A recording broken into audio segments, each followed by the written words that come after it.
La Bretagne, pays de chou-fleur et d'artichauts, produit aujourd'hui de la vanille. Des maraîchers audacieux se sont lancés dans la culture des lianes en 2020. Ils vont en fin d'année commercialiser les toutes premières gousses de leur récolte. Quelques centaines de kilos, pas plus pour le moment. Le produit fait déjà beaucoup parler de lui. Il a du caractère. Les Réunionnais nous ont dit qu'on avait bien travaillé et ça pour nous ça a une grande valeur. C'est une vanille qui a des notes caramélisées, pain d'épices et qui est riche en vanilline et bien grasse et bien noire. L'aboutissement d'un défi, l'histoire aussi de rencontres avec la Réunion.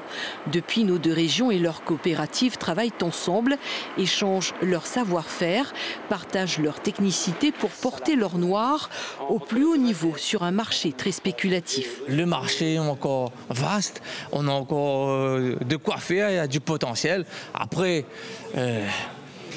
les Bretons, c'est les Bretons, hein. Ils vont produire, ils auront du volume, mais ils auront leurs difficultés aussi techniques. Hein. Mais malgré tout, ils sont ancrés et puis c'est une diversification pour eux aussi.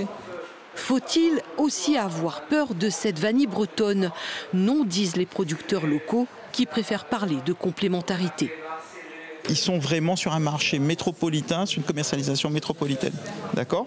Donc on est vraiment sur deux segments complètement différents. Nous, ici à La Réunion, on est sur une valorisation d'un produit qui est identitaire. Donc on transforme notre produit, on est valorisé. Les touristes qui arrivent achètent notre production. On n'arrive pas, nous, ici globalement sur le marché local, à pouvoir répondre à notre propre besoin ici localement. Vous voyez ? La Réunion devrait en 2025 avoir, comme les Bretons, son propre centre technique pour travailler sur de nouvelles variétés, se préparer au changement climatique. Des rendez-vous à ne pas manquer si la vanille veut durer. De 80 tonnes il y a 30 ans, l'île a produit une dizaine de tonnes à peine l'année dernière.